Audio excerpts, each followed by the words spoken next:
down in the lake at South Knox. In the wintertime, they drain it a few feet lower than it normally is in the summer.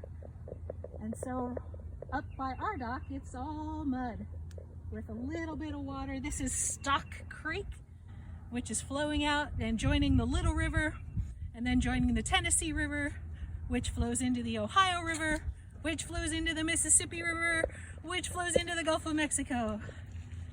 So our little creek eventually ends up in the ocean. Practically at the beach. There you go, spread out your blanket. We just found this amazing freshwater mussel shell. Showing it to you guys so you can see the pearly insides. This was a big industry in Knoxville and along the Tennessee River 100 or more years ago.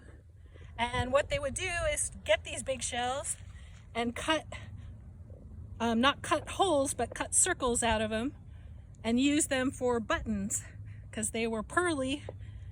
But instead of actually going and finding a pearl, what they did was use the mussel shells to cut buttons out of.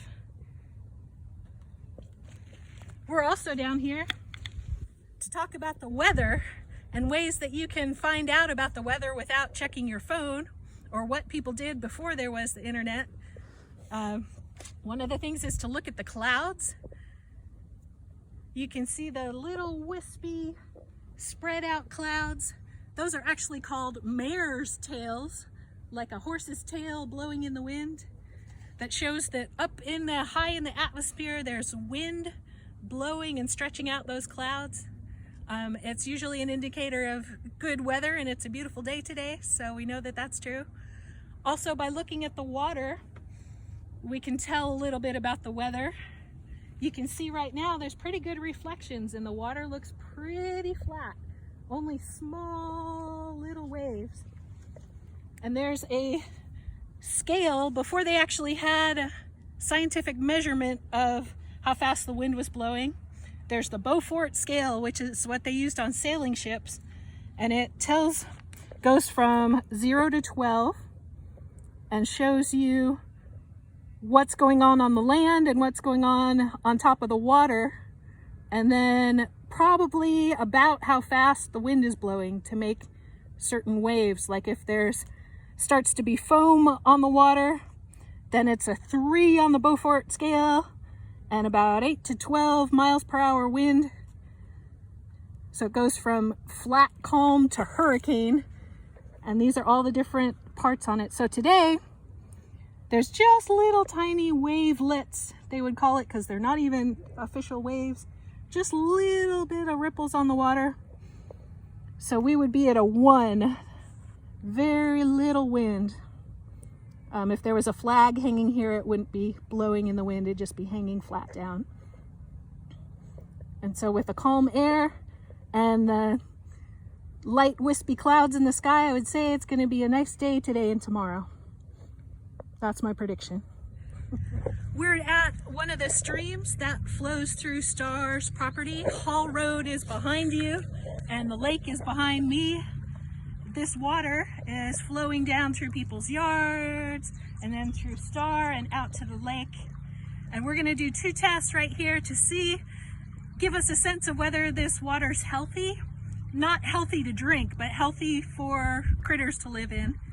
And so one of the first ones we're going to do is look at what's called turbidity, and that's how cloudy the water is. Just looking at the stream, you can tell it's a little bit cloudy, but I'm going to fill up my tennis ball can and we'll be able to see just how cloudy the water is. So I'm trying to fill it right up to the line. And now I have these different squares of some that are solid black and some that are lighter gray. And what we're going to do is set the tennis ball can on top of this chart and see what number we can still see. When the squares disappear and we can't see them anymore, that'll tell us how cloudy this water is. So starting at number 1, look down inside there. I'll hold it still. You can still see the squares. So we'll move it down to 2. Yep, I can still see squares. 2 gray squares in there, so we'll move it to 3. I'll give you a chance to look, and then I'll look too. Yep, still see, so down around 4, I would say maybe they're starting to be harder to see.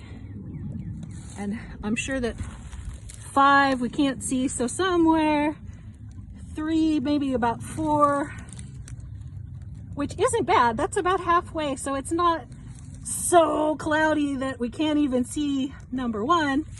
It's not perfectly clear where we can only see, or can see all the way down to number 6. It's kind of halfway. And you can see looking sideways through, of course, you can see my fingers on the other side. But we want to see looking all the way through, are there particles and mud and stuff in that water that's getting in the way of us seeing those squares? And there were some. So I'm going to dump this out.